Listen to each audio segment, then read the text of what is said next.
Welcome to the Zoe Routh Leadership Podcast, where we share all things people stuff in leadership. Learn from leaders who have done the hard yards and learn from experience.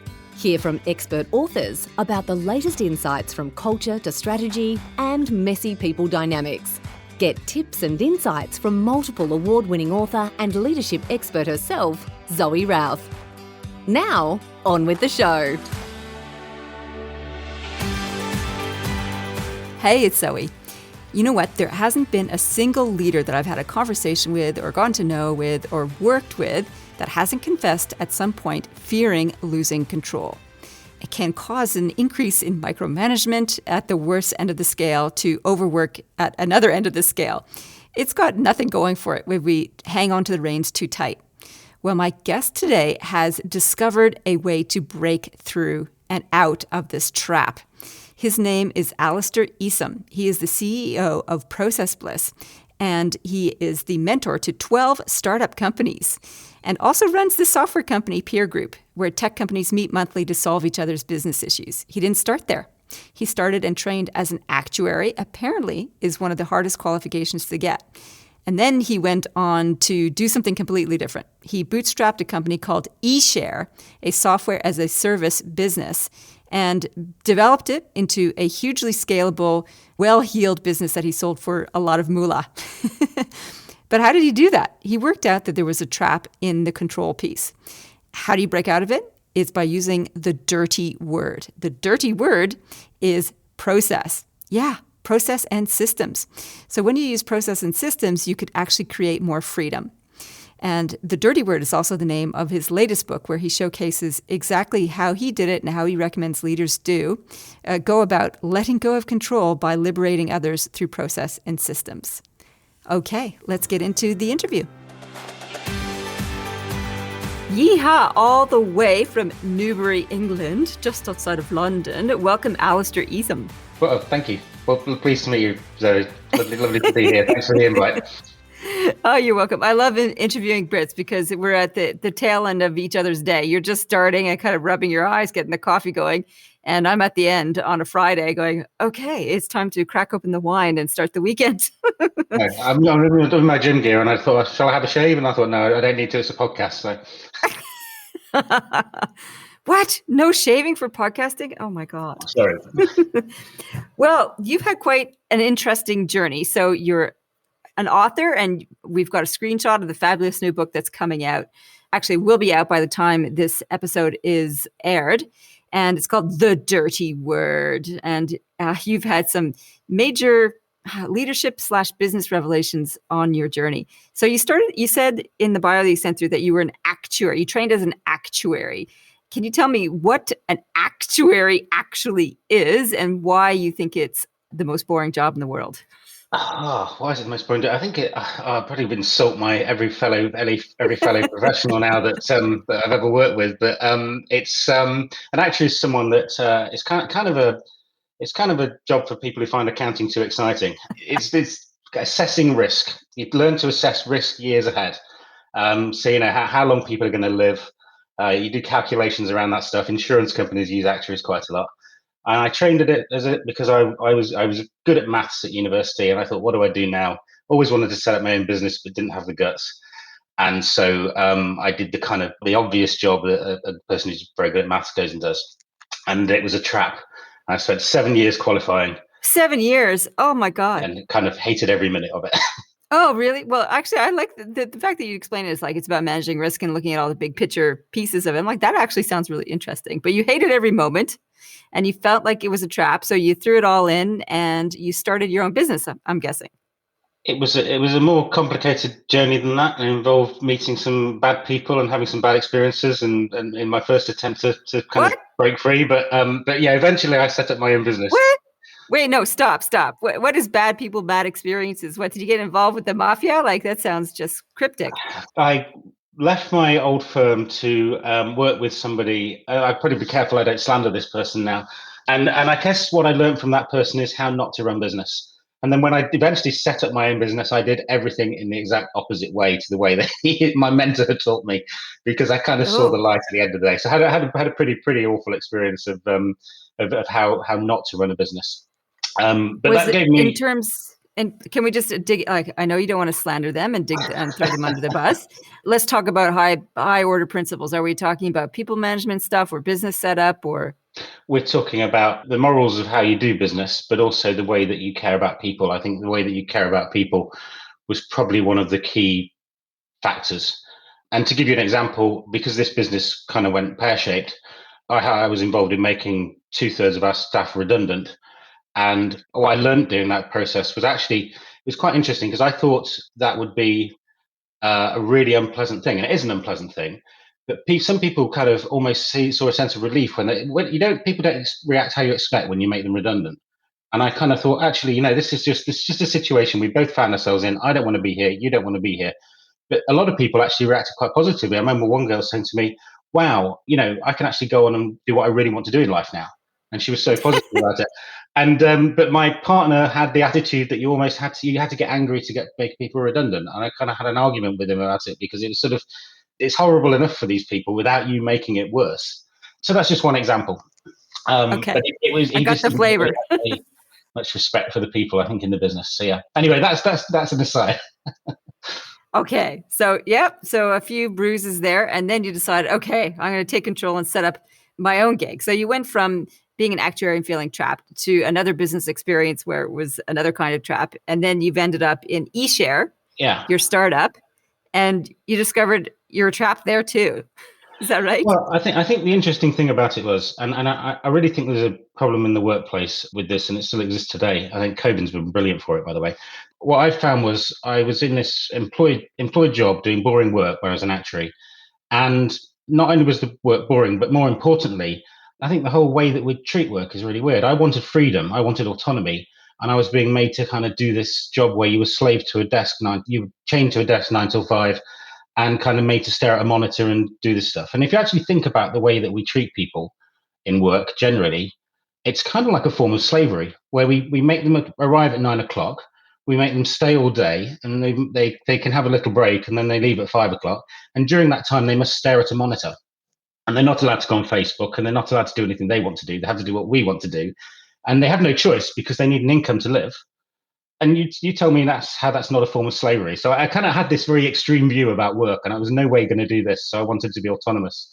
But this kind of second trap is when you set up your own business, it's actually not that different because it's almost a bigger trap because you have these great responsibilities for all these people that work for you, and you kind of have to be there and have to make it work, and you feel obliged to work harder than they do, which took me a while to accept that that's maybe not a true statement, but you don't have to work harder than they do, but you feel like you do.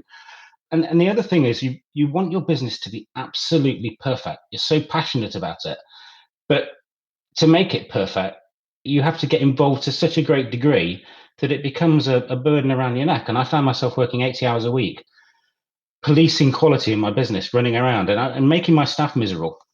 And so it was sort of a second type of trap. You talk about being a self-confessed micromanager in that. Hmm. So a lot of the micromanagement comes from this need to control, which is ironic for somebody who wanted freedom and autonomy. Yeah. So how did you work out that that was the problem?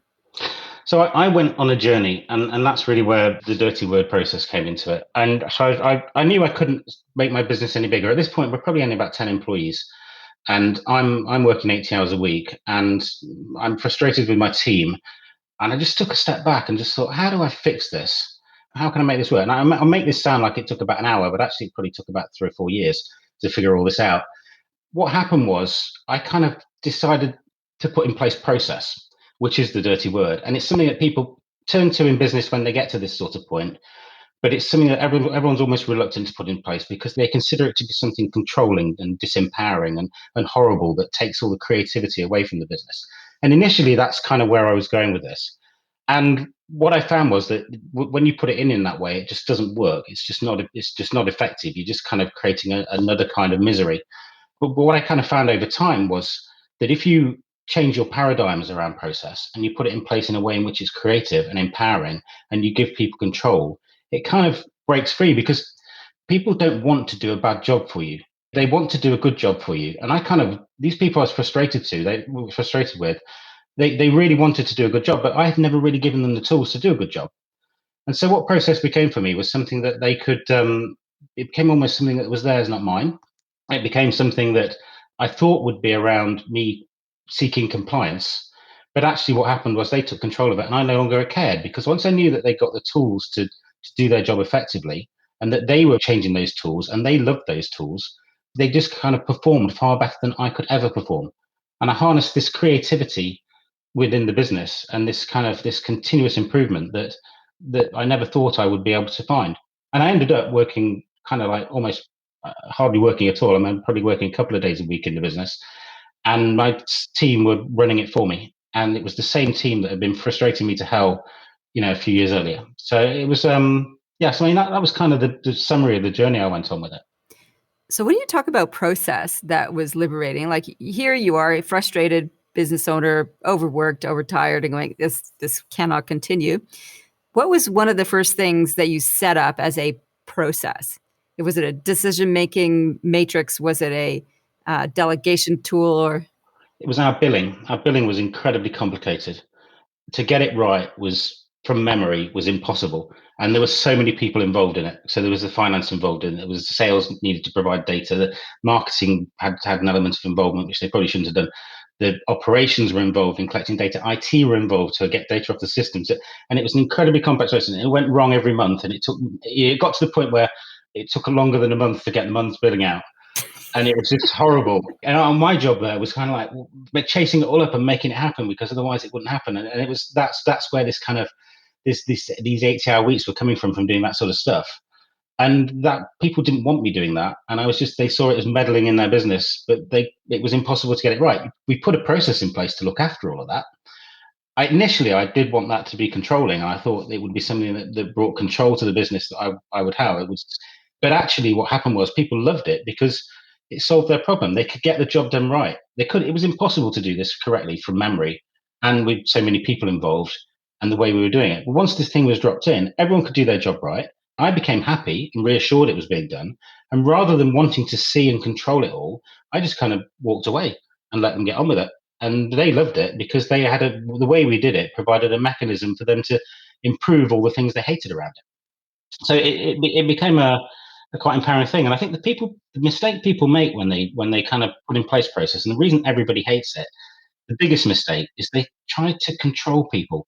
They go, oh, if we put this in process in place, we can make people do this, and we can make people do that, and we can force that person to do that before that. And but if that doesn't work for people, then it becomes a horrible experience because they lose the. I mean, we have a phrase in Process Bliss, which is people are smarter than process.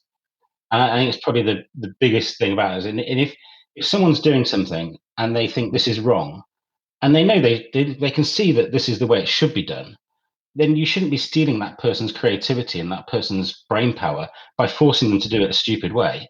You should be allowing them to do it the way that they want to do it, in most cases, but then find out why, because you learn something from that.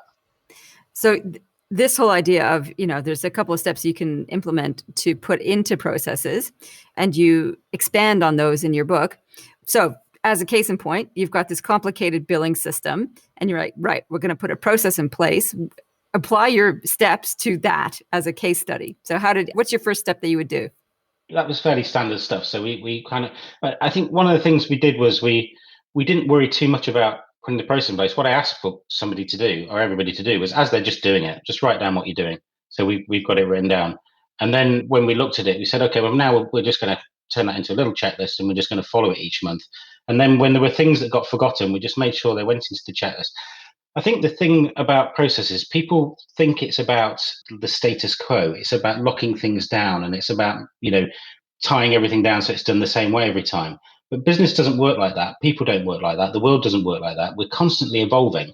And so it was more important that we got something down and started working with it that we could improve, rather than we kind of locked everything down and made it status quo forever, because we'd have just gone behind the times if we'd done that. So to give you an example, we had weekly meetings in our business where we used to issue solve. So our team would come together and we'd sit down and we'd have an issues list that people could all contribute to. And we would sit and collectively solve these issues and figure out what we're going to do about them.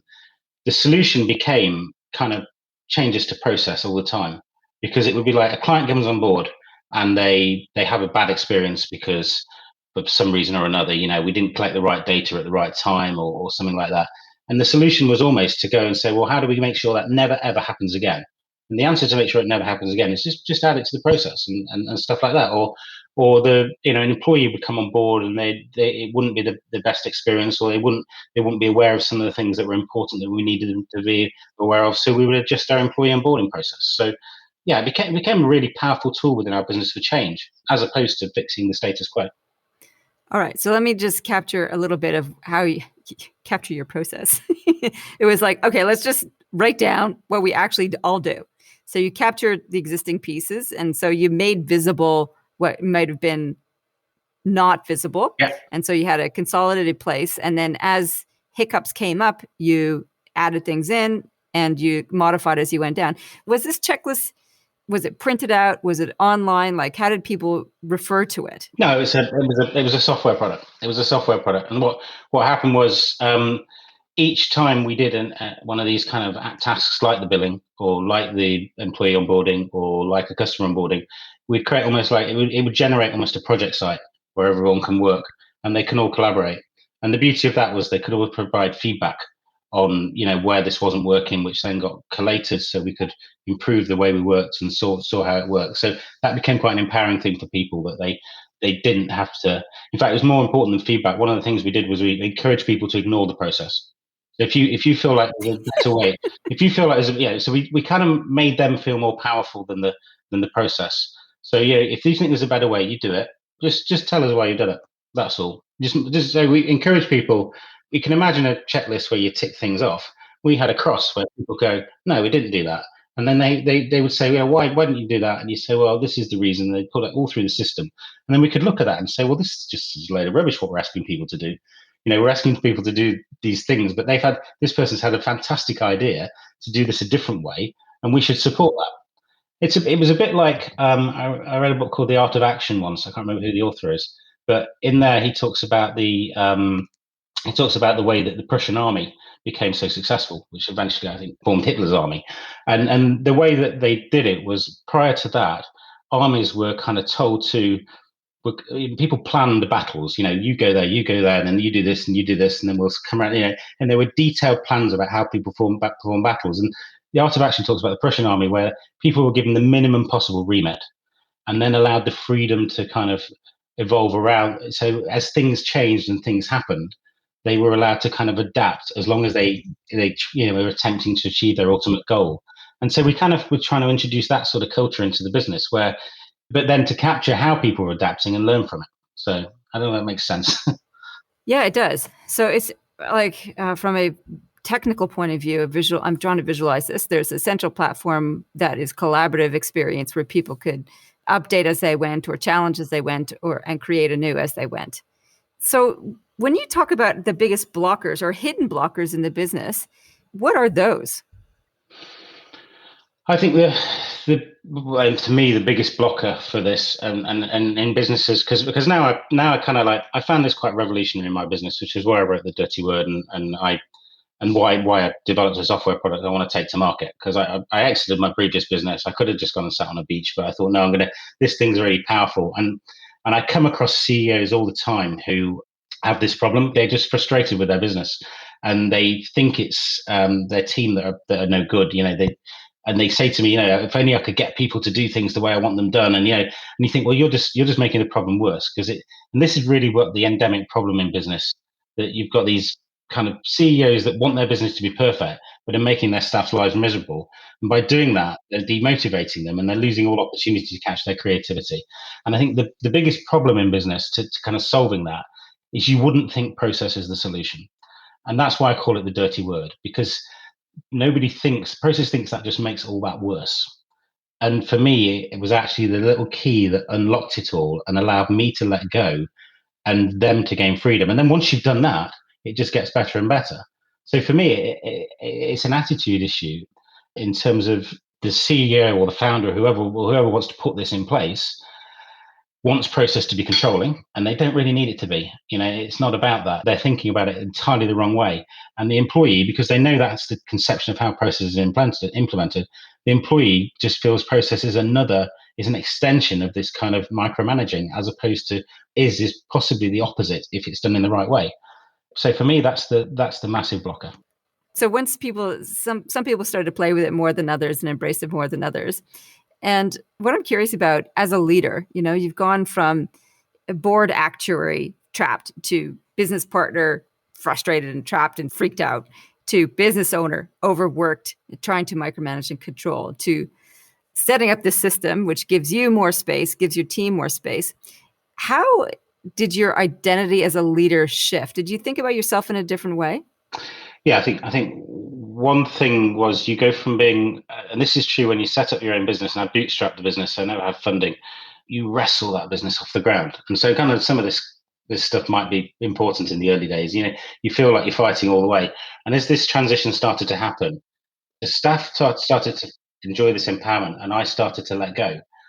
I, as an individual, had a guilt issue to overcome because all of a sudden I wasn't very busy, and you almost kind of like put things in your diary and pretend to be working when you're not, so your team can see things. I'd go out for the day and I pretend it was a meeting in my diary.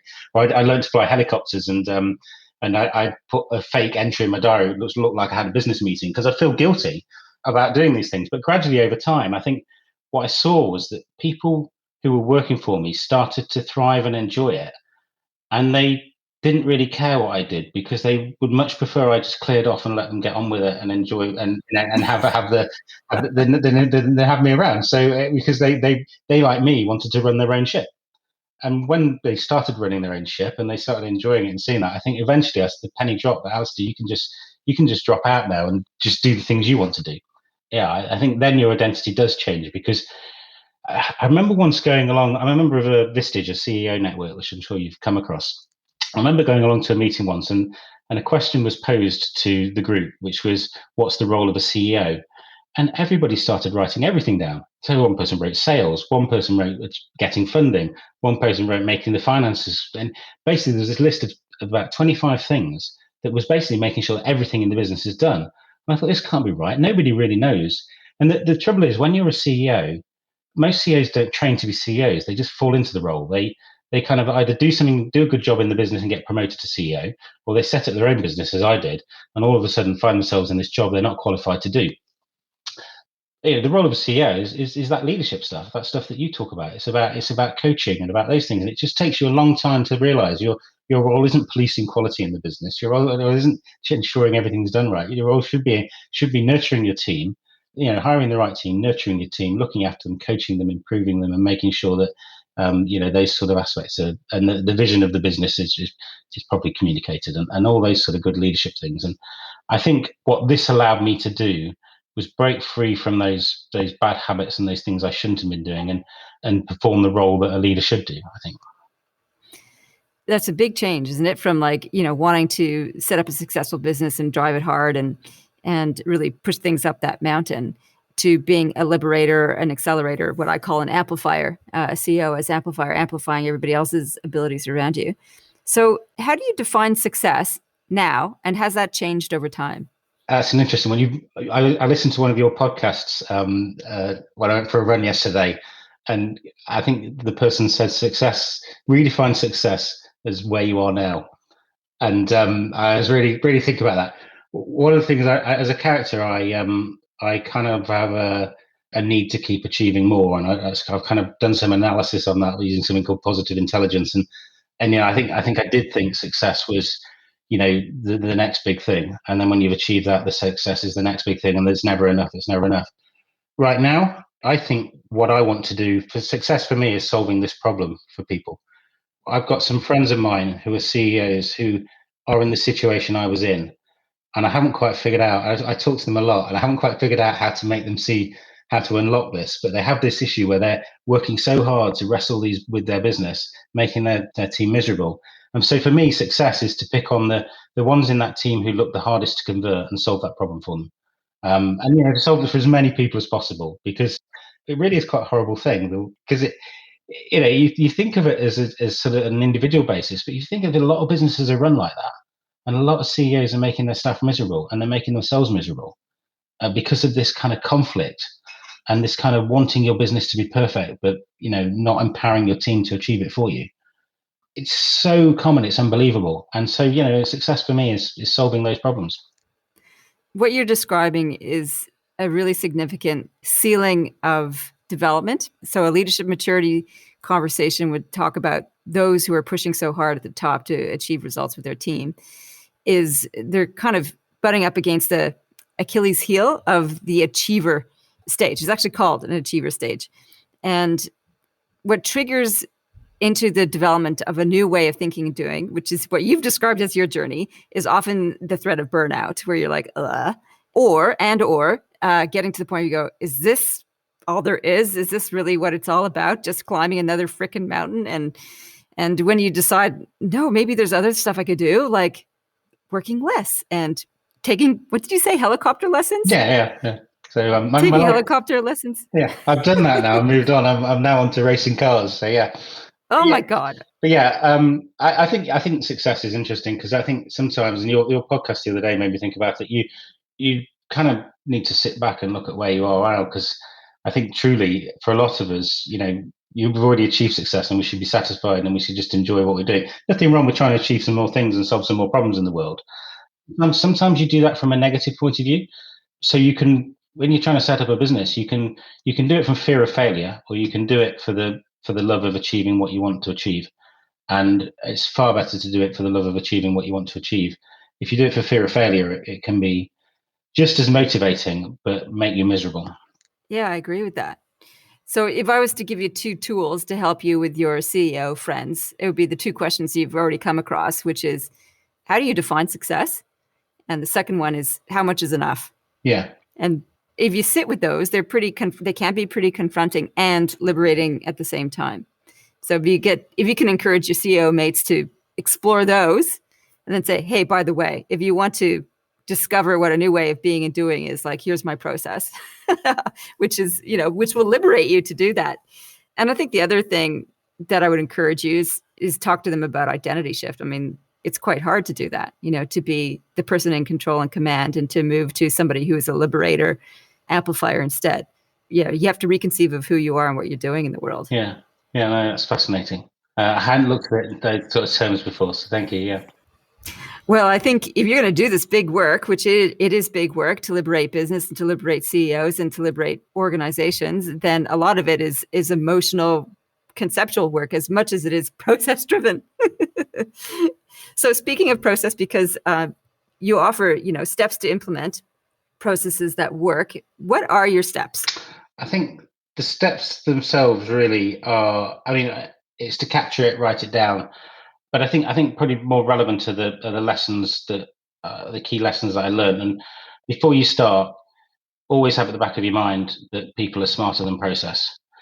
I think the second thing I'd say is before you start, think of these processes differently. They're not for you, they're for your staff, or they're for your team.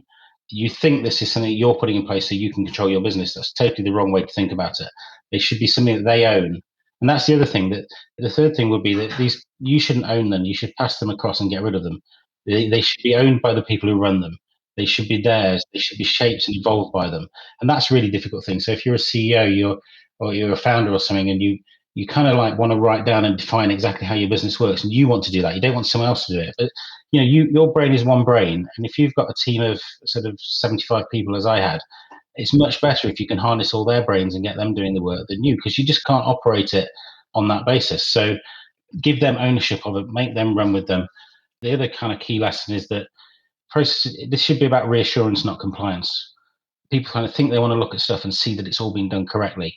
But I think there's a different thing, and it's about reassurance. It's about the fact that if you know that people have got this sort of the tools they need to do the job effectively, then you can trust them to get on with it. And then it's the trust that's key, I think, when it comes to kind of unlocking this for a CEO. Because what I found was that once I put this little step in place and got everything working, I suddenly started to trust my team. And the more I trust them, the more they want to do a good job.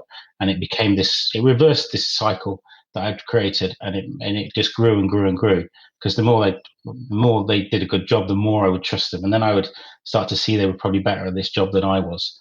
So, I mean, they're the key lessons. I think as regards how you do it, I cover it in the book, but I think it really is I give some sort of software tools that you can use, and I think Google Docs is really, really powerful as a way of sharing some of these things and getting them written down. But it's really about writing them down, recording who's going to do what, and then making sure that for the key processes, each time that activity is performed, there is a place that people can work as a project to perform it and to capture all the feedback and to ensure that they're performing all the necessary steps. Perfect. So, Alister, one sort of last question for you to tease out. Well, second last. So going back and just trying to follow the narrative a little bit. So you're in eShare, which is your bootstrapping business that you built. You've liberated it with all your processes, and then you sold the thing for a whole bunch of money. Is that right? Yeah, that's kind of how it worked. I did it for 14 years, and I kind of thought it was time for a change. Background of the reason I sold it was the dirty word. I'd been passionate about my business, and I'd made it successful, but I'd kind of also created this theory and this product within this business about how to run a business. I've been on a journey from being a miserable CEO to being a happy CEO, and I just felt it was time for a change and time to kind of move on and take this thing I'd discovered and take that to the world and do something different. So that was key behind it, was having recognized that I had something bigger. I suppose I'd created something bigger than I'd expected in the business, which was a theory and a software product around process that I thought needed to be out there, because it is a wonderful thing. Process, it is amazing, in that it makes businesses work, it helps businesses scale, but if it could only be done in a much better way, it wouldn't have all these negative connotations around it. Yeah, I think that's a really great message. And then you started up a new business. And can you tell us, this is my last question really, so can you tell us about your new business and where people can find you? Yeah, my new business is Process Bliss, processbliss.com. The dirty word talks about the thinking behind how to do process differently. But what I found was the only way to really do that was to embed process in the business. And for me, I needed a software product, and that's what we developed within eShare. And so, yeah, Process Bliss is that software product. So it's a really simple product. It's really like checklist software. You define your processes. You can draw kind of pretty workflows in there, put all the information in that's going to help people do a great job. And then when they run the process, they're delivered all the information. They can just all collaborate to confirm what they've done, all the necessary things. And it's a way of making sure that each process just gets better and better each time. And it's a way of empowering your staff to collectively provide feedback and to input into these processes so their view is heard. Alister, thank you so much. It's been great to hear your story and your awakening from miserable CEO to happy CEO and all the lessons along the way. I really appreciate you coming on the show. Thank you so much. No, thank you, Zoe. Thank you for the invite. It's absolutely wonderful to meet you. One of the things I love most about this interview was the promise of freedom that introducing systems and process does for a business. And I know this to be true because a few years ago, I had all of my systems documented, and just the relief that had that we actually didn't have to keep reinventing or trying to remember stuff because we had it all written down was great. The other thing that I took away from Alister's interview was that processes and systems are iterative. They continue to evolve. So it's not just one and done. It's kind of a living document. And this made me feel so much better. The small perfectionist tendency I have in me, which it is really small, felt like I had to have everything nailed down and then it was done and dusted. But the reality of business is that things change. So by having living documents that you can continue to collaboratively update with capturing processes so that everybody stays on track and focused and you don't let little things fall through the cracks, well, hey, that was liberating for me. If you enjoyed this podcast interview, feel free to share it with others. Social media loves great content. So if you do that, hey, that's good karma for you and a great help to me to getting the podcast information and great insights out there into the world. So, because I'm all about helping leaders be better leaders, because better leaders, better world. The other thing you might consider doing too is heading over to my website, zoerouth.com, click on resources, and I have a free report there. It's called How to Spot and Manage Difficult Behaviors in the Workplace. And that's another thing I know about leaders is that there's always difficult behaviors to manage at some point. All right, so hop on over at zoerouth.com, click on resources, and you can download your free report there. All right, in the meantime, live well, lead well. You've been listening to the Zoe Routh Leadership Podcast with leadership expert Zoe Routh. For more about people stuff and to contact Zoe, go to zoerouth.com.